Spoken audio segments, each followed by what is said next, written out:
राधे राधे दोस्तों, आप सभी का स्वागत है हमारे चैनल दिव्य हिंदू कथा में। चलिए आज सुनते हैं पितृपक्ष की एक और कथा।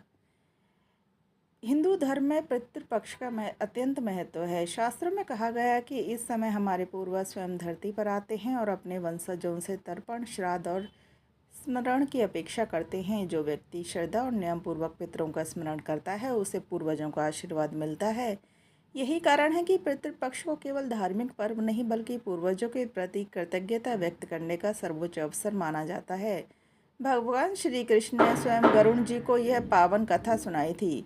गरुण जी ने प्रश्न किया, हे प्रभु, पितृपक्ष का इतना महत्व क्यों है? इसे मनाने से कौन से दोष मिट जाते हैं? तब श्री कृष्ण मुस्कुराकर बोले, गरुण, पितृपक्ष का महत्व शब्दों में समा नहीं सकता। इसे समझने के लिए मैं तुम्हें एक कथा सुनाता हूँ। प्राचीन काल में रुचि नामक एक राजा थे। उन्होंने संसार के भोग विलास और मोहमाया को त्याग दिया था। वे ब्रह्मचर्य का पालन करते हुए वन वन घूमते और तपस्या करते रहते थे। भोजन भी केवल एक ही बार करते हुए ग्रस्त जीवन से दूर हो गए थे। उनके इस वैराग्य को देखकर पितृगण अत्यंत दुखी हुए। उन्होंने सोचा, यदि हमारा वंशज विवाह नहीं करेगा तो वंश कैसे आगे चलेगा? संतान उत्पन्न किए बिना हमारा वंश नष्ट हो जाएगा और हम पितरों को भी शांति नहीं मिलेगी। इस चिंता से व्याकुल होकर पितृगण राजा रुचि के सामने प्रकट हुए। राजा ने उन्हें प्रणाम किया और पूछा, हे दिव्य आत्मा, आप कौन हो? पितरों ने कहा, वत्स, हम तुम्हारे पूर्वज हैं। तुम्हारे इस आचरण से हम दुखी हैं। तुम विवाह क्यों नहीं करते? विवाह और संतान के बिना पितरों की मुक्ति संभव नहीं है। राजा रुचि ने उत्तर दिया, विवाह दुख और पाप का कारण है। स्त्री संबंध से मुक्ति नहीं मिलती, इसलिए मैंने ब्रह्मचर्य का मार्ग चुना है। पितरों ने समझाया, वत्स, अविवाहित रहना श्रेष्ठ अवश्य है, लेकिन शास्त्रों में विवाह का आदेश दिया गया है। संतान के बिना श्राद्ध कर्म नहीं हो सकते। संतान द्वारा किए गए श्राद्ध से ही पितरों की तृप्ति और वंशज की मुक्ति होती है। यदि तुम विवाह नहीं करोगे तो तुम्हारे सभी कर्म व्यर्थ हो जाएंगे।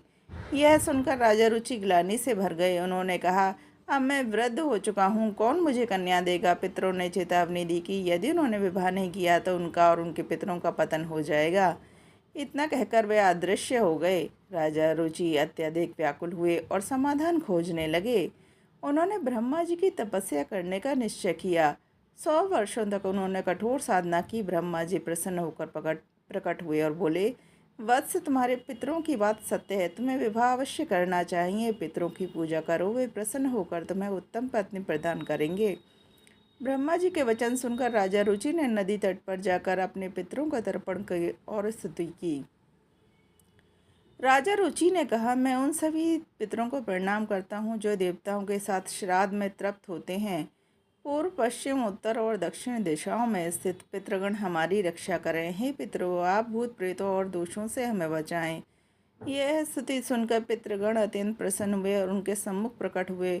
उन्होंने राजा को आशीर्वाद दिया और कहा, बस, तुम्हें उत्तम पत्नी मिलेगी और उससे तुम्हें एक तेजस्वी पुत्र उत्पन्न होगा जो तीनों लोकों में प्रसिद्ध होगा। उसी क्षण नदी में एक अदृश्य दिव्य प्रकाश प्रकट हुआ और अप्सरा ने राजा रुचि को एक कन्या प्रदान की। उसका नाम माना नहीं था। राजा रुचि ने विधिपूर्वक उससे विवाह किया और आगे चलकर उनके वंश की वृद्धि हुई।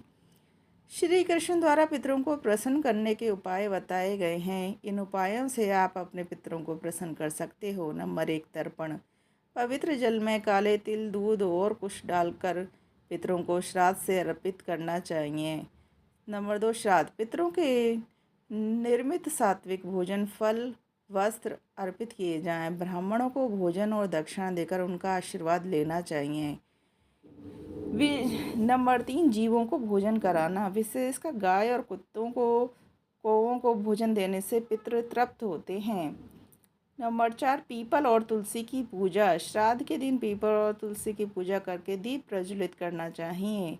नंबर 5, पिंडदान। गया जी या पवित्र तीर्थों में पिंडदान करने से पितृ प्रसन्न होते हैं। नंबर 6, व्रत और सात्विक आहार। श्राद्ध पक्ष में ब्रह्मचर्य का पालन, मांस और मदिरा का त्याग आवश्यक है। नंबर 7, अन्नदान और वस्त्र दान। गरीबों और साधुओं को भोजन व वस्त्र दान करना पितरों को तृप्त करता है। नंबर 8, गंगा स्नान और जल अर्पण। गंगा जल पितरों की आत्मा को शांति देता है।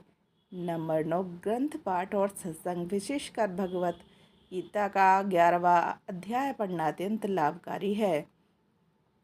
श्री कृष्ण ने अंत में कहा, जो व्यक्ति श्रद्धा और विश्वास के साथ इन उपायों का पालन करता है उसे जीवन में सभी प्रकार के सुख और शांति समृद्धि प्राप्त होते हैं। पितृदोषों से मुक्ति मिलती है और परिवार में शांति बनी रहती है। पितृ प्रसन्न होकर पूर्वजों को आशीर्वाद देते हैं। पितृपक्ष की ये कथा हमें सिखाती है कि हमारे पूर्वजों के प्रति कृतज्ञता व्यक्त करना हर मनुष्य का परम कर्तव्य है। तर्पण, श्राद्ध और स्मरण से न केवल पितृ प्रसन्न होते हैं बल्कि हमारे जीवन से दुख, दरिद्रता और विघ्न भी दूर हो जाते हैं। परिवार में सुख और समृद्धि बनी रहती है और वंशजों पर पितरों का आशीर्वाद सदा बरसता रहता है। तो दोस्तों, आपको ये कथा कैसी लगी हमें ज़रूर बताएं और हमारे चैनल को सब्सक्राइब ज़रूर करें। राधे राधे दोस्तों।